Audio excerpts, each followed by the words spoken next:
Welcome to Colors of the Dark. I am one of your hosts, Ulrich Kane, and joining me live at Panic Fest is Dr. Rebecca McKendry. Hello. Oh my gosh, I miss being in person at Panic Fest so much. This was such a great festival last year. It's the last time we hung out. I know, it really was. Yeah. I remember being at Panic Fest and we were starting to get like news of the virus and everything. And I remember being more conscious of like shaking hands with people than I usually was. Like it was just somewhere in the back of my brain. But it didn't. I remember hugging more than ever and having my face. I know. You were like, yeah, I'm just going to hug. And people. We had done something, and I can't even remember what it was, with people touching your face more than usual at Panic Fest, because I have pictures of like Patrick touching your face and things like that. It's a punchable face. I don't know why everyone's touching it. It's a New Zealand thing. But yeah, no, we were bummed to not be able to be there this year. But I've got to say, their lineup this year, they're blowing. It felt like it's maybe 4 times bigger than it was in person. So it seems like a great step for the festival, and an amazing assortment of films that we're going to be checking out after this. We started strong. We started with a film called Jacob's Wife, and we were asked to do any show we wanted, and we decided we wanted to talk to old friends. 2 people who had been on old versions of shows of us, never together, and neither for a very long time. So please welcome producer star Barbara Crampton. Hi. Hi. And producer, director, and I'm just adding hyphenates as we get to know you every year. Editor. Exactly. Editor. Travis Stevens, welcome. Well, hello. Get ready for Sweeps Week. You got the star power of Barbara and Travis joining you two. I love it. Well, I mean, it has been years, right? Like, I think Barbara, it was Killer POV, which is like 2 shows ago. And Travis, I think we had you on for your last film, but even that feels like it's been at least a year. Yeah. And you were deathly ill. I was. I remember that. And I don't sound so great tonight. I'm coming straight off a 4-hour lecture, so I'm kooky. But I'm feeling groovy. So, yeah. But I missed when you were on the show before. And so, yeah, we're glad we could get you both back. Well, Thank you. Maybe jump in there, like you're just kind of saying producing stuff. Like, I think there's something really interesting because both of you are producers of material, and you both are the opposite of static. And I think that in a career is a really, now more than ever, super important. This idea that, like, a few years ago I would have gone, producer Travis Stevens. Now I think of you as somebody who produces, directs, and is always looking to champion voices, and not just your own. And Barbara, it seems like you've spent the last few years really cultivating the producer side, and with this movie, maybe taking it to a special level in terms of finding material that you're going to stay passionate about. So let's just dive in there about finding the material of this project, and also just the career side of producing your own work. Right. Well, I'll start if you don't mind, Travis. I think when I did Your Next, I realized that all of the people that worked on that movie were hyphenates. Adam was a cinematographer and a director and an editor, and Joe Swanberg was a producer, a writer, and actor. Then we had Ty West in there. He was being an actor, and he produces his own movies, wrote his own stuff, directed. And so after being away from the business for a long time, coming back, I realized this is what the kids do now. And I think that's only continued as I've gone on, and also seeing Travis, what he's been able to do over the last number of years, starting his career. Mostly, you were in distribution initially, weren't you, Travis? And then you moved into producing, and then, and really when he produced We Are Still Here, I felt like he could do any job at that point, but he just was the producer, but he knew about everything and really could do everything. And then he's moved into doing, a hyphenate amount of work and adding that to his, what he does. And I just thought, well, if I wanted to add anything, I think I would want to add producing more than anything, because I really love, and maybe that's because I'm an actress and I like characters and I like stories. That's what's meaningful to me. I don't care if I'm in the movie or not. I happen to be in this one. But if I read a good story, I want to make that movie. I don't care if I have a part in it. I just love a good story that has meaning. And so I just felt like I should add something. And then it kind of snowballed from that, and just things started developing. So the first time you guys worked together was We Are Still Here? Mm-hmm. That was it the first time? Okay. So what about you, Travis, in terms of like finding material? Like, I guess, because we've talked before and people can listen to old episodes and old interviews, but more like how it keeps changing for you, like what you're looking for yourself to invest, because as we all know, it's a couple of years of lost time every time, right? Every time you make a film. The older we get, the more cautious we are, or just more thoughtful maybe. But how do you find that evolving for you right now? Well, and I'm glad you mentioned it earlier. I think, one of the things that I admire so much about Barbara and Larry Fessenden, who's in the movie, and I certainly try to do myself, is champion other people. And if there's any way we can help lift somebody up or help give some advice or make an introduction or give some feedback to a person that helps them get a little closer to achieving their goals, then we want to be the types of people who are doing that, who are using our experience and our connections to help. As a producer, that's what I was doing for many years, was trying to help people sort of execute their visions in the most successful way possible. And I feel very fortunate to have worked with so many incredible filmmakers that I was also learning from. Now, it's nice to carve out more time to just sort of focus on the types of stories and the types of movies that I want to make. And I'm still, helping and working on other people's projects. But the way I phrase it now is, you drive and I'll sit in the passenger seat and read the map and tell you if we're lost or not. You've got to be the one driving. And so far it's worked out great. And so now, how were you introduced to this project? Was this an original creation, or did the script come to you in some form? It came to me. I didn't really find it, but it won a screenplay contest at Denise Gossett's Shriek Fest, which is a festival in LA. And Mark Steensland was the original writer, and it won a contest. It won Best Screenplay. And I know Mark from his short film Peepers, which is great. Yeah, That's really cool. So they teamed up and thought to contact me because they thought it would be a good vehicle for me as an actor. And this was right around the time I was working with Jackson Stewart on Beyond the Gates. And so I thought, well, maybe I could produce something for myself. And Travis and I laugh, because I say it's my Rocky, and he says, he loves Rocky's your favorite movie. And I said, this is my Rocky. And so I just started shopping it around to different people and realized that we needed to maybe develop it a little bit more. So worked on that for a couple of years. And then I met Bob Portal at Alliance Media Partners, and he loved the material and loved the story and loved having me involved. And so we worked on the material a little bit more, developed it, and then that was right around the time that Travis's movie came out. And we're all friends with Travis, and we love Travis, and we thought, well, maybe we should talk to Travis. It just happened at the right time. And so I brought the script to Travis. He read it, and Travis is tired of hearing this story, but I always tell it. I say, we had a lunch, and he said, I want to make this movie with you guys. I want to make this film, Barbara. I want this to be my next movie. And I just started tearing up, and I just knew we were going to make it. Because it had been 5 years of development and talking to different companies, and it maybe not coming together. And you know how you feel when you're developing something, you're like, screw it. This is not going to happen. I got to move on. Oh my gosh. Yeah. So there was many moments like that.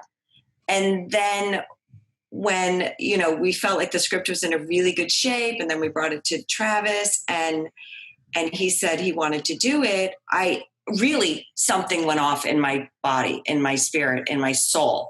And I went, oh, this is going to happen now. We're going to do this. Because we always talk about the casting of actors, which is so fun. I love in this case, the director is the one being cast. And I think that's wonderful and that you're as the actor, you're also the one leading this charge, which is fantastic. I guess I'd throw it to Travis then. What in the material was it spoke to you? Because obviously tonally, there's, I think your first film has a lot of tonal shifts too, but there's obviously a pretty big difference in terms of maybe the comedic aspects. What was it that spoke to you with this one at that moment? My experience with the project was much, much shorter than Barbara's, where I wasn't even done with the script. And I was like, I absolutely have to make this movie, because it was so clear the parallels between what the character Anne Feder, who is the main character in the movie, what she's going through, and what Barbara was doing in her own life, which is recognizing that she wants to take more control over her life and the things she's doing. And so the specifics of, you know, what's going to happen in the movie were almost irrelevant, because that was the core of the film. And the idea of helping Barbara achieve that was just like, oh my gosh, yes, I need to be the one to do this, because I totally understand why this is so important. And so, you know, a lot of the work on the script was wanting to create the space to show different aspects of her acting that you know, maybe other horror movies weren't giving. And so there was this idea of, well, what if we started in like a Cassavetes relationship type movie, and then once she gets bit, it transforms into like the horror movies that put her on the map, and then we get a bit of both.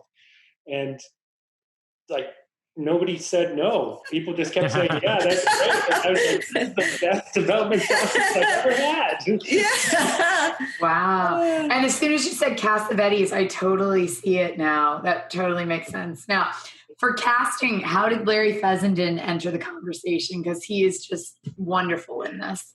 Well, we always were flirting with Larry from the very beginning. Even a few years ago, I talked to him about it.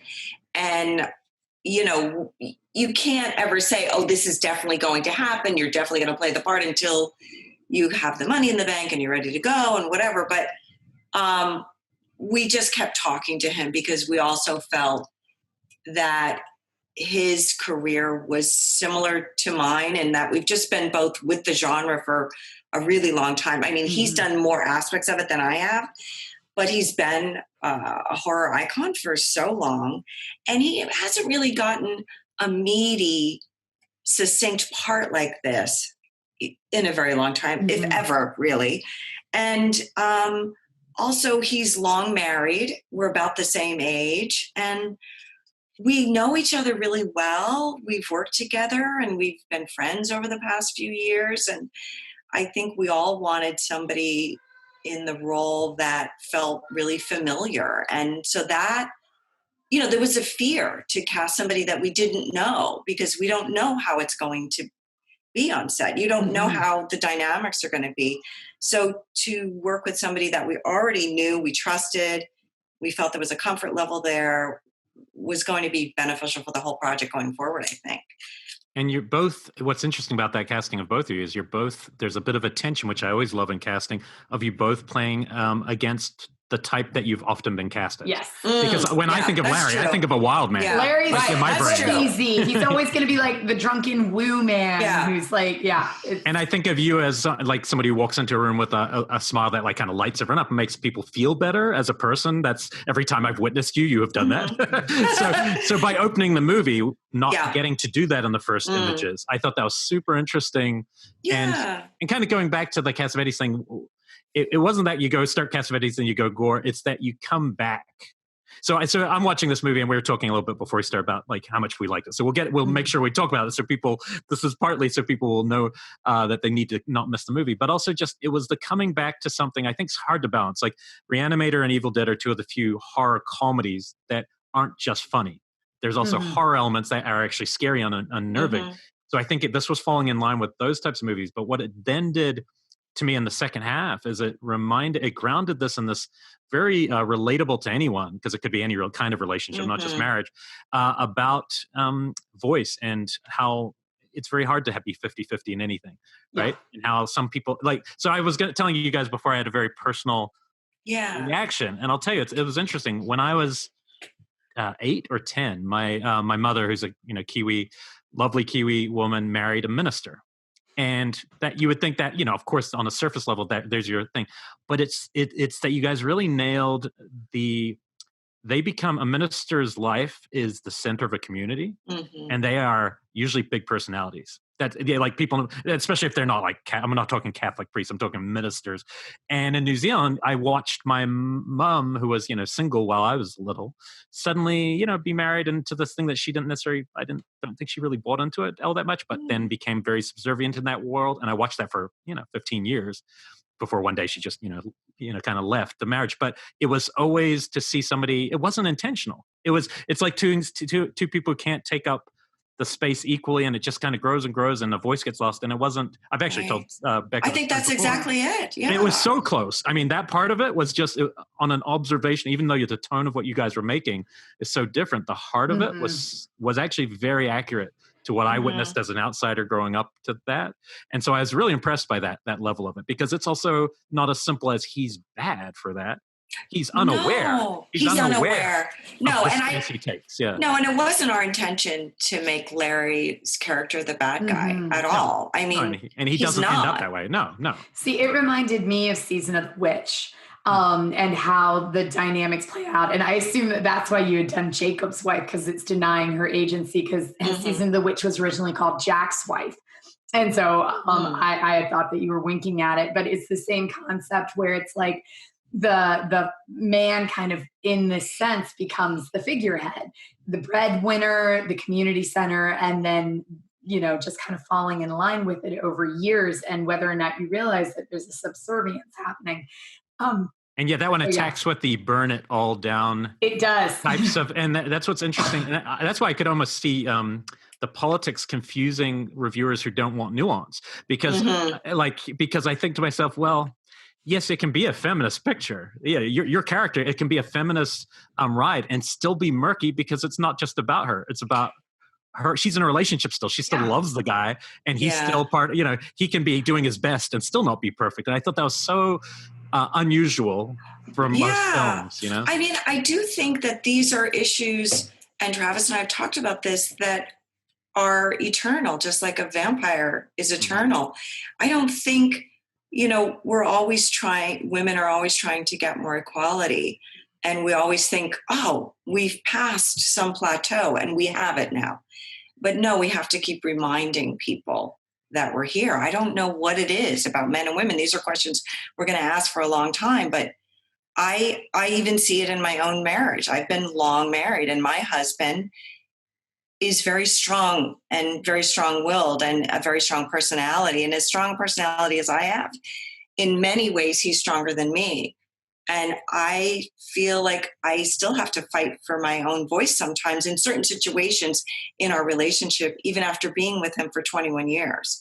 I still yell at him and say, wait a minute, I'm over here. I just said something. You saying that to me, you're not giving me my voice. You're so reactionary. Why are you not listening to what I'm saying? I'm still saying the same things that I said when we were dating, that I said, if we don't fix this, we're not getting married. Well, we did get married, and we're still talking about the same stuff. So I do think that that's what me personally, just in trying to understand my character and loving my own husband as much as I do, and feeling like I'll never leave him, but we're still going to have to keep going over these issues consistently and managing them, because they rear their ugly heads all the time. All of that on vampires. Yeah, all of that on vampires. You wouldn't know we're talking about a horror film, but we're grounding it. Let's talk about the vampires a little bit. Can you talk a little bit about the practical effects? Because, man, the practical effects in this movie go bonkers. I legit was not expecting it to kind of get as bloody and wild as it does. And Travis, I know that directing special effects is such a beast because it kills your day. As soon as blood enters the set, you're just done for the day. So can you tell us a little bit about who did your effects and what it was like working with them? So we were joined by Odyssey Effects, which is Marcus Cope. I think he probably says Koch. And Jesse Seitz, his partner. And Barbara and I had worked with Marcus on We Are Still Here. And I did another Ted Jagan movie with a Mohawk. And we've worked with him a bunch. And the best thing about him is, like, these are very modestly budgeted films. And we're able to work together in a way that he can find a solution that gets the maximum impact within our means. And I like engineering gags. I like in the writing process, thinking like almost like a magician, which is sort of like, how are we going to pull this illusion off, knowing that we can afford maybe one trip to Home Depot.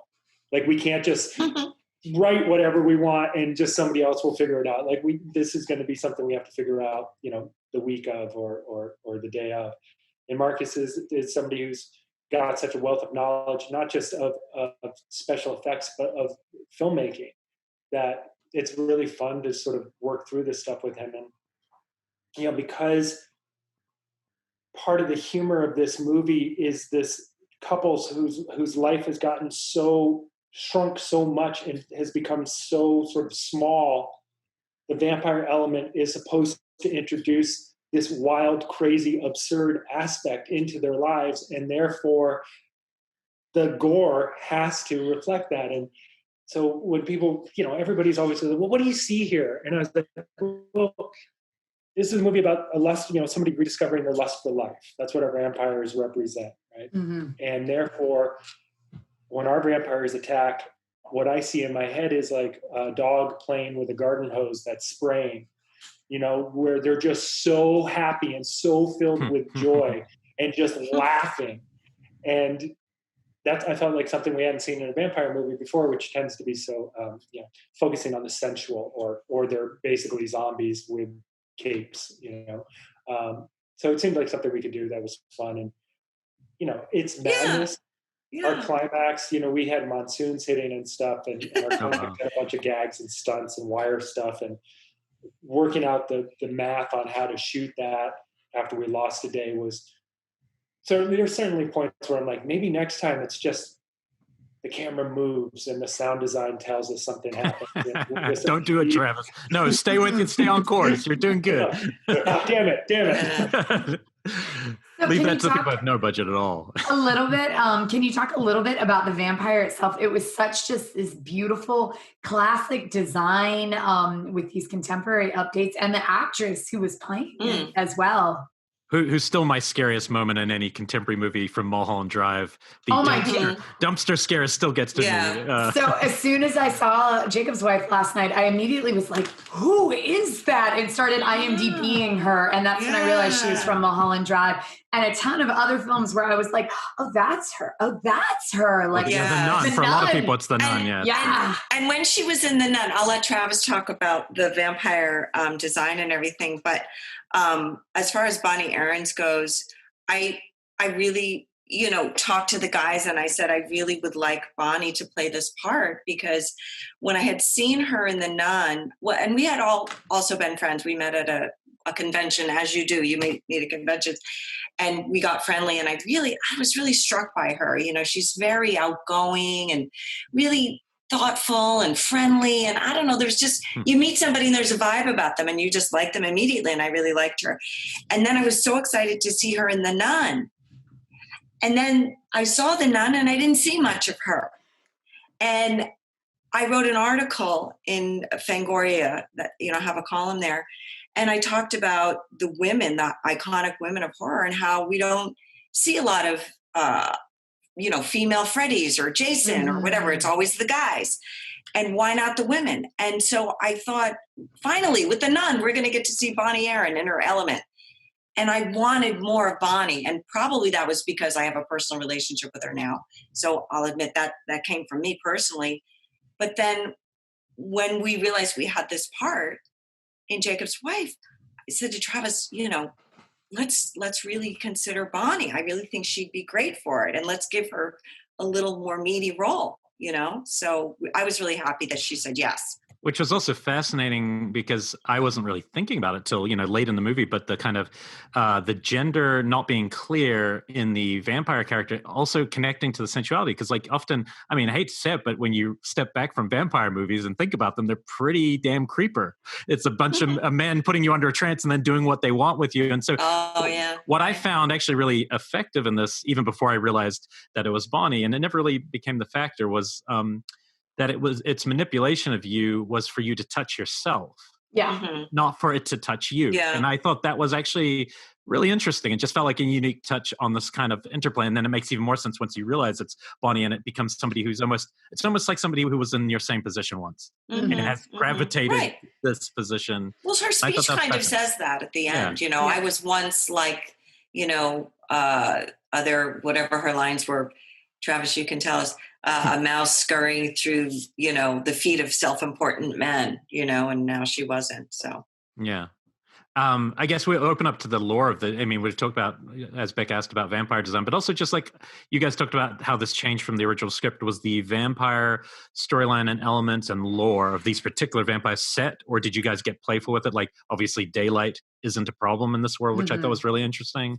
And you don't harp on it because you just move past it. It bothers her a little bit. She has to wear sunglasses, but it's not, doesn't make her shrivel and die. Like, And I wondered if the UV light did, the UV light, and she wears the glasses, and she goes up to the hallway at one point when Maddie's on the bed, and she's like, "Oh, the light's coming in," and the light in the curtains was bothering her at one point. After she came home from the dentist, but we just hinted at that. We didn't make it a focal point. Yes, I think my answers tend to they're really, really long because the thought process involves different tracks. And one of the thought process on this is sort of like the alt vampire movies that I loved so much growing up. Abel Ferrara's Addiction or Near Dark or Larry's Habit.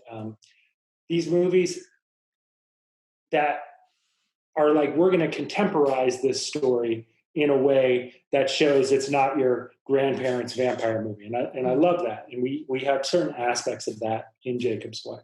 But on the other hand, I also want to honor the long history of vampire movies and find a way to thread in all the different sort of ones that have gotten us to this point.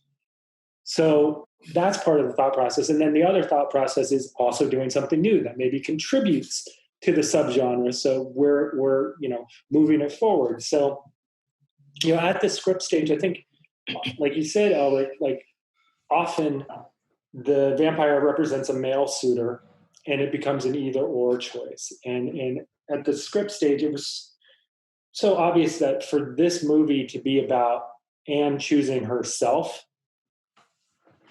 to just remove the male aspect of that character opened that story up. And that was so exciting because then it's a movie about a woman who's being told by an outsider, like, well, you don't need to, stay small. You can live large. And I remember our first script read through, Bonnie was like, okay, so how do you see me playing this character? Like, am I like 400 years old? I'm from like Eastern Europe, should have an accent. And I was like, oh, Bonnie. And this was the first time in person we were meeting. I was like, I actually see you playing this character like a rich divorcee who lives down in Palm Beach and is like taking Anne out for drinks at lunch and like trying to get her drunk so you can go dancing. And Bonnie was just sort of like, wait, what? And I was like, it's more about the spirit of this character than the specifics of, the iconography. And because that spirit was so progressive and because we were changing her gender, that allowed us to do a classic design. So we could have both, or at least I felt. Other people may watch the movie and be like, what the hell is this asshole talking about? But that's the thought process that's going on. And to have a classic Nosferatu-inspired look, but have it played by this sort of, spicy, liberated female spirit seemed really fun. And you kept rats, which I liked. It's like something that's definitely Nosferatu throwback that I just feel like I haven't seen that in like 30 years of horror. Yeah, we talked about that a lot. We had Zoom calls and phone calls and emails, and Travis was watching all the old vampire movies. I was watching them, and he was coming up with ideas like, what should we put in that we haven't seen in a while? And I really want to put in rats, so we said, okay, put in some rats. Well, did you have actual rats on set? I'm so glad you asked because I happened to listen to last week's episode where you talked about somebody who raises rats in Zoe Lund, who is Abel Ferreira's kind of icon before she passed away. And I had a rat in Creatures that we worked with on set, a very small one named Fatty Magoo. Actually, we used Morgan's torso as a stunt torso that Fatty Magoo chews through. In actuality, he was eating chicken nuggets. But I love rats. I think they're fascinating. They are. And it was, I did the cursory reaching out to the company that did the Rats and Willard and some other, big horror movies, and was like, oh, that's like a week of shooting on our budget. So that's not going to work. And I had seen this movie, and I've said this story on other podcasts, so forgive me for repeating it, but I'd seen a movie called Rat Scratch Fever that was about giant rats terrorizing a city. And I was like, well, if that guy can have giant rats terrorizing the city, I got to reach out to him. So I reached out to this filmmaker, and he's like, oh yeah, I just bought the rats at a pet store and I just filmed them in a cage and built my sets in that cage. And I was like, oh, okay. So then I reached out to a bunch of exterminators in Mississippi and finally found someone who knew somebody who raised rats. So Lexi Payne and her family would show up at like 2 a.m. for the scene with rats, with just crates of rats. And we would it was amazing. Like that's the joy that, when you're making low budget films, when you find a solution to do something well beyond your means and it almost works, or it works. You're like, oh man, we're doing it. We're in the soup. We're doing it.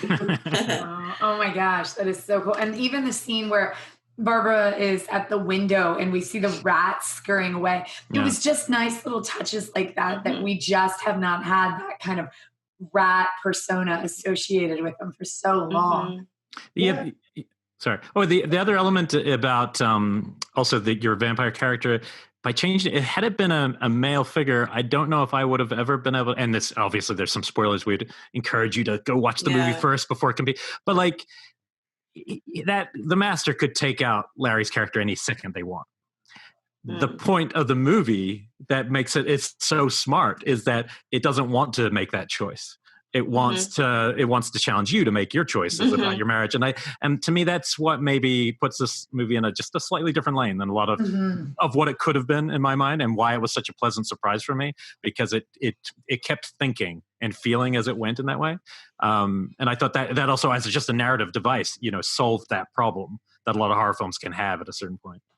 And I mean, you had touched on it earlier, like there's a binary aspect to a lot of horror movies, good, bad, whatever. And that, again, spoiler territory, but the end of the movie, her husband makes a choice. It's like our movie ends with maybe they've learned a little, but they haven't solved all of their problems. No. And in that scene, the master is like, basically does an Obi-Wan, who's sort of like, yeah, you can do it, bud, but like, I'm going to get out of this okay, and you're still stuck with the consequences of your actions.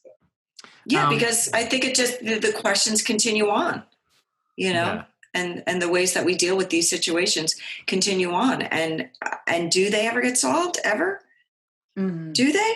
If we keep trying. If we keep trying, yes. Thank you, Travis. We have to keep trying. Well, you can't walk away. Yeah, you just get new problems, right? It's life. It's, it's like you said, it's like whether it's a minister or whatever, sometimes in a relationship, and certainly as a filmmaker, I am guilty of this. You can start taking up all of the air in a relationship, all the air in the room, and recalibrating that.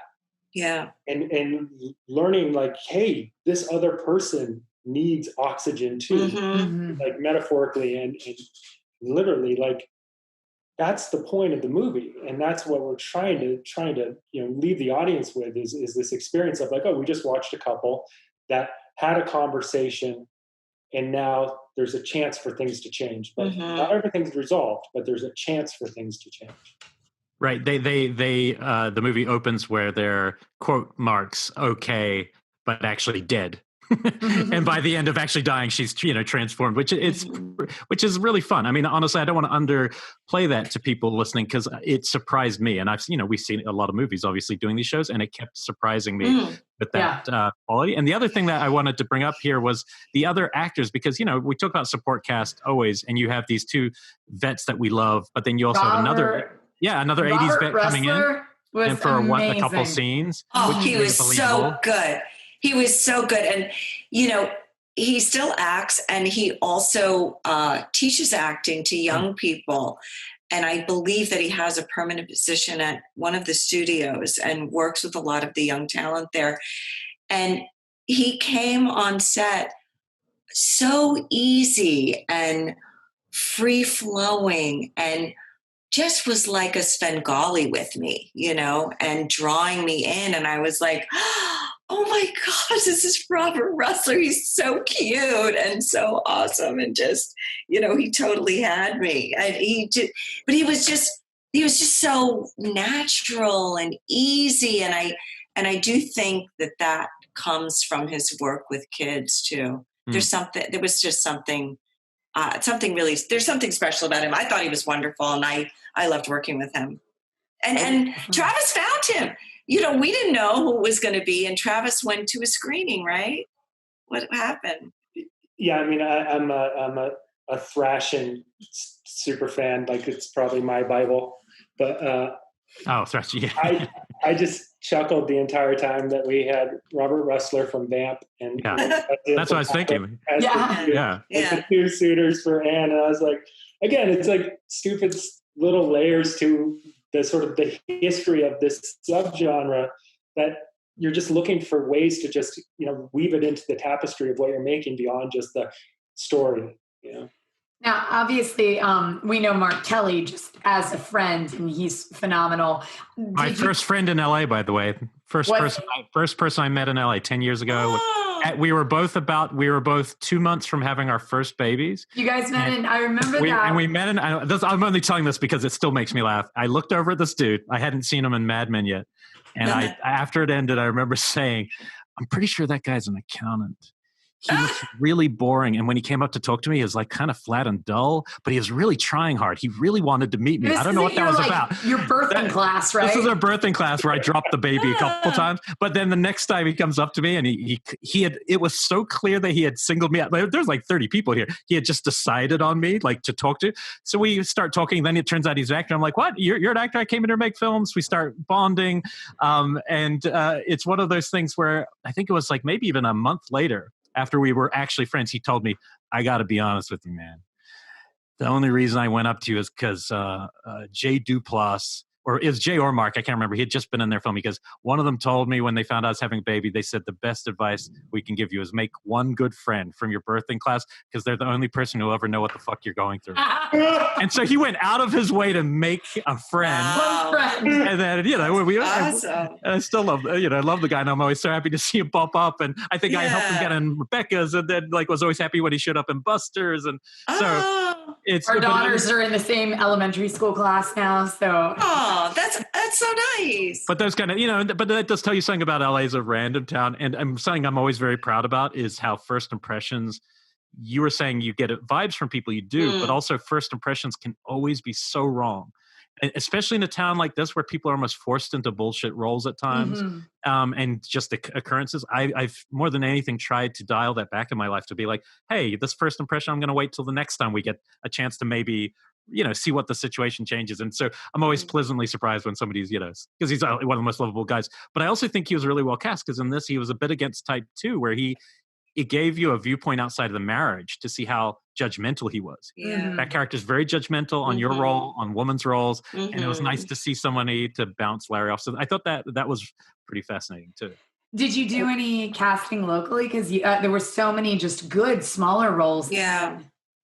Yeah, I think, there's again, two layers to this answer. And one was, in order to sort of bring this movie to life a little bit and give it some spark, I wanted to take a more naturalistic approach to cameras. Again, that Cassavetes thing of like creating enough space there for the actors to not just do the scene, but then play with the scene a little bit. Yeah. And so that core group, it was important to cast actors that were comfortable with being a little looser.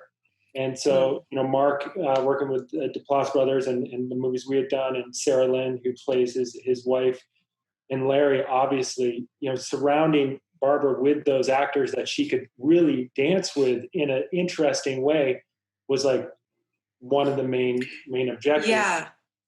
And then with the other supporting characters, we did. I mean, when you go into a town, you're not just looking for the best actors, but you're trying to, again, it's an opportunity for actors who are maybe at the beginning of their career to work on a movie that's going to raise their profile. Mm-hmm. A lot of times with these, it's actors, this is their first feature film.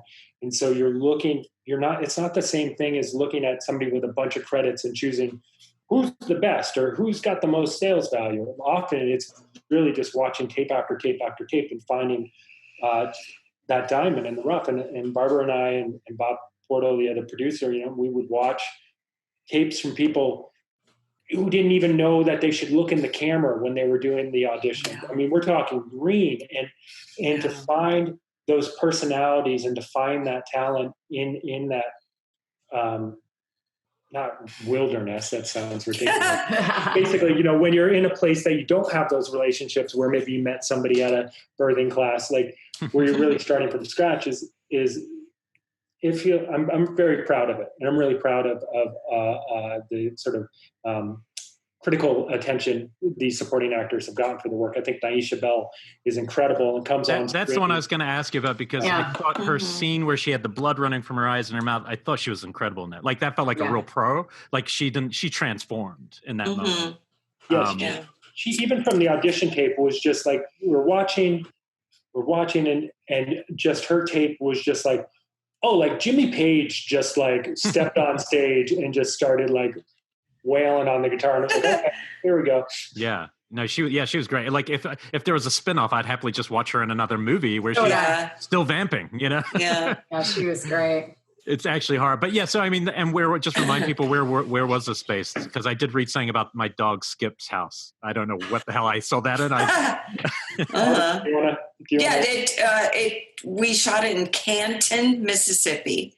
Okay. And it's a little small town outside of Jackson. And it feels like a town that maybe had its glory 50 years ago. And now it's a little weathered and maybe a little sad, but was beautiful once. Had dreams. This is exactly all of us before the pandemic. So you and me both. I mean, and it's kind of like Anne's character, Mm-hmm. And they shot a couple movies there, and the house that Anne and Jakob live in was the main house in My Dog Skip. Wow! And oh my gosh! Yeah. I've seen that movie so much. I definitely did not. Yeah. Of course, I'm sure it's changed since then, but that's one of those movies that I could see the geography of the house just from seeing the movies. So. Mm-hmm. And had any of you shot there before in this town? No. Oh, okay. No, we found a service production company down there, and they do a lot of commercials and other work. And they had the DP had worked on a couple of movies with a friend of ours, and we kind of just took a chance and went down there, and it worked out really well. And we'd like to make some more movies there with those people and and be in that town again. It was really nice. And I just, like that core idea of smashing up this vampire element with this idyllic small town. The idea of Anne ripping somebody's head off in the kitchen of the My Dog Skip house. I know, right? Yeah. I mean, it's like subversive cinema. I know. Layers that people maybe, like, if you're there, you're just chuckling. Basically. Yeah. And we filmed in a grocery store, if you remember, and it was the local Piggly Wiggly that I don't think has changed in 50 years. You go in there and the Lipton onion soup mix is on the shelf, and then Nabisco crackers, and there was nothing that looked like Whole Foods or any organic whatever. It was like a grocery store from my childhood. right? As it should be. Yeah, it was cool. It was really cool. We didn't have to dress it up or anything. It was just there. Travis, I was so impressed with the cinematography in this. I'd love to hear you talk about kind of the look you were going for. Like the house seems so dusty. It constant streams of light, like it was hard fall off and dusty the whole time. Yeah. Again, the core idea was to inject this Gothic element into small town America. Mm-hmm. And one of the things I sort of took from Abel Ferrara's The Addiction was they used really strong single light sources and set their scenes in a place where that light would go through something that would create Gothic shadows. Mm-hmm. So the scene, under the fire escape, or the scene in Christopher Walken's flat, they look Gothic, but you recognize it as that's New York City. But that combination of the two elements is really interesting. And so we tried to the best of our ability to carry that idea over into this, small town American setting and really just push a ton of lights through the windows so that you have that Hammer film, classic sort of shafts of light sort of aesthetic. And yet the set itself is your grandparents' house, so just trying again to just mash those two very different elements together. Which Barbara can lift with one arm and walk around the living room with. That was so fun. I couldn't believe, they showed up with this furniture that was so light. And I think it was surprising to everybody because it looked heavy and I lifted it and it was as light as a feather. And it was a really cool scene. Of course, in my head, I was like, okay, so we'll have pulleys and we'll have green rope and we'll have grips moving the furniture around this space. And are we going to be able to put hooks in the ceiling to support this? And da-da-da. The production designer was like, or here's another option. And was like, oh, that's. Let's get some blow-up furniture. Yeah. I did want to ask you guys one thing for people who are maybe making those first independent films, the difference of shooting in LA versus going on location with a group of people when you don't have a big budget and you're trying to obviously camaraderie, but what are the challenges versus the advantages for people? Because that's something I think about a lot because I feel like you're going to get to spend all this like immersive time with somebody versus the back into your own bed at the end of the night drives home, all of that. You've obviously done, both of you over years have done all of these. Are there, clear advantages to you? Not just this movie, but in general. Yeah, I mean, my perspective on this is changing significantly because I used to have a sort of a producer worldview that the most important thing is finding making the numbers make sense so the movie can happen, and everything else you can figure out. And yes, that is true. And tons of movies get made that way, and tons of movies will continue to get made that way, especially if it's your first and second movie. And yet, now that I've been a director or a writer more, and seeing sort of where you're losing on the edges, how your movie sort of has to shave corners and stuff to fit in that model, I've been personally really inspired by. There's a bunch of filmmakers working in a completely different model, which is I'm going to make this movie in my hometown with a small group of people that I know in locations that I have. It's not sounding groundbreaking. A lot of filmmakers make their first film in their hometown, but I look at Anthony Scott Burns' Come True or Jill Gervaisian's The Stylist. Mm-hmm. These people who are achieving a quality of film that's so much beyond their budget. And it's only possible because of how familiar they are with that town and with the people in that town, and have really focused nurturing those relationships, making shorts together, music videos together. Because that's one of the drawbacks of going into a new place is you're starting your relationship from scratch. Yeah. And by the end of the show, it's certainly developed a lot. And like Barbara says, you want to go back to towns and you sort of know people, and it gets easier and easier. But I've personally been really inspired by a bunch of recent films. Seder was another one. Yeah. Joe Begos and Josh Ethier's Bliss, where they just went in a completely different model. And I think the end results are really fascinating and high quality because they're not having to sort of shave corners. Interesting, yeah. No, that's a cool model. It's difficult if you are not originally from a tax incentive state. That's true too. There's that. Yeah. Always the tax incentives. I also just on the crew level, I'm always curious if is there an advantage to having them all, or are people getting over each other even faster that way? I know this is an incredibly practical question, but I'm just curious if you've noticed a big shift in those, or because I know a lot of people probably do obviously want to get back to their families. I know, Barbara, like literally last night you were flying back from somewhere, right? So obviously it's a big part of your life is going to location. Do you notice much of a difference in how the films go in that regard? I think every film is its own beast. I don't know. I personally like going places. I like traveling, but it does still feel like you're reinventing the wheel every time you go to a location. And, we did feel a little bit like that with Jacob's wife. Like, is it going to be okay with these people? We don't know them. And we took a risk and it worked out great, but we didn't know. And it doesn't always work out great. It doesn't.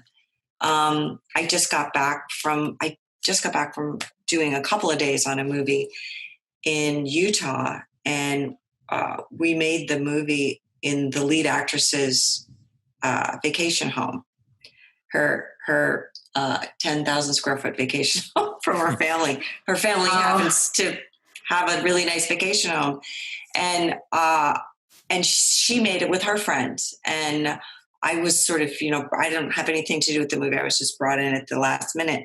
But you could feel that camaraderie, like what Travis is talking about. If everybody who was working on that movie knew each other and they'd worked together before, and they were all supportive of one another, and the house was there, and it was just, it felt like a family making a movie. And I think you do try to recreate that every time you make a film. We're interdependent people, people that work in the film business. We're not so independent. We have to be collaborative. And so I think most of us do look for that family feeling when we're making a film. It doesn't always work. And maybe sometimes it does work better if you are in your hometown or you're making it with your friends. And I mean, I think that is the way it's going now, because anybody can make a movie, and a lot more people are having the opportunity to make films now. So that's really nice. But when you're working at a different level, like when I get bigger jobs or studio jobs or whatever, it definitely feels different. I don't feel like I'm with a family. I feel like the gears are, really working well, and they know what they're doing, and you're plugged into a certain aspect of filmmaking, and you can just do that because everybody else is really dialed in and doing the thing that they're doing, and they can do it well. But for this low budget independent filmmaking, the way that you can create that familial aspect of it, I think you're going to come out with a better product eventually. Yeah. I just want to jump back in, and I'm a filmmaker now, so I shouldn't be talking like in giving producer advice, but I think if you can identify what your movie needs, what is the most important aspect of your movie, and identify that, it'll help guide every other decision. Because there is, if you go to another place, if you're flying people in, then you're spending money on lodging and food and airlines, all this stuff. That does your movie need that, or does your movie need some extra time, or where should that money go? What if you can identify what the most important aspects of your movie are? It'll help make a decision. Yeah, and we needed a small town. We needed a really cool small town, and we got that. But we did have to put people up in hotels and fly people out and bring a lot of the crew in, because there's not a lot of crew in Mississippi. So they came from surrounding areas. And there's a lack of vegetables often. Well, yeah. We get spoiled in California with our food, so. Yeah, I think that's definitely a California thing, because I did a convention in West Virginia last year, and I walked into the grocery store there, and the produce aisle was a card table. It was literally a card table with some apples on it, and I was like, oh. I think that's California that does that to us, just because everything's grown in our backyards. So yeah. Well, no, but I think it's true. I love getting that little bit of advice at the end for people listening, because I do think both of you, it's clear to me, just having watched both of you over the years, what your interests with people are, and not just even people you're not working with. I've always seen advice being given and help being offered, and I think that's super valuable. I mean, I know we hear from people all the time saying things we've done have touched people like that, and it never gets old to hear it because you can lose sight of it. But I think I think you guys coming together here it's making something that it's a really fun movie. If we haven't gone enough about how bonkers it also is, and playful and crazy, it is almost fun and funny and heartfelt. Yeah. So where can where can everybody see it? It's playing at Panic Fest. Here. Where can they see it after this festival? Well, we have a big list that we're going to put out on social media really soon. We got a little, this is happening so close to the release, but it's going to play in a lot of theaters. But we don't have the theaters, they're pretty much booked. And if I had to guess, and I'm not a gambling man, if you lived in Amarillo, Texas, Maple Flowers, Texas, Bismarck, North Dakota, Cincinnati, Ohio, Jefferson City, Montana, Columbia, Montana, or is that Missouri?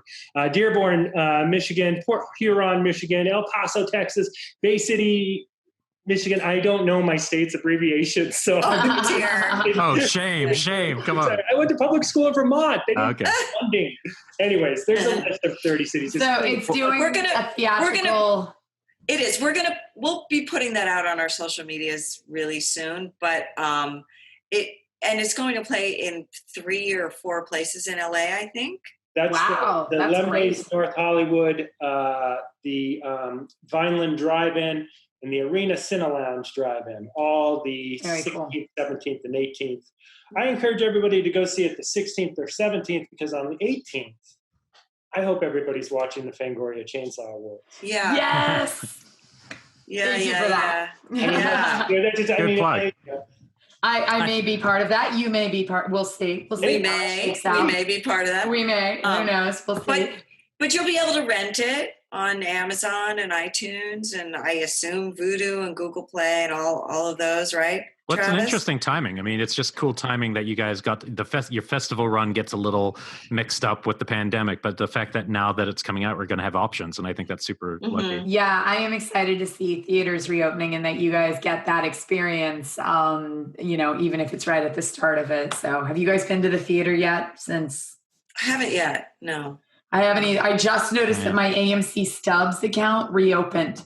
It popped up and I got notifications. So, that's awesome. Yeah, I'm excited to maybe get back. We'll see. We'll see how I'm feeling. Well, thank you guys so much. Thank you for talking to us. This is awesome. And yes, everyone, please check out Jakob's Wife playing here at the festival. But if you're listening to this episode as part of our normal episode run, you can definitely find it in a theater nearby soon and pay attention. I think it's this weekend. I think it's the weekend it will be coming out to our podcast. Okay, excellent. Very good, and then also VOD as well. Yeah, thanks, guys. It was great Thank you so again. much. Yeah.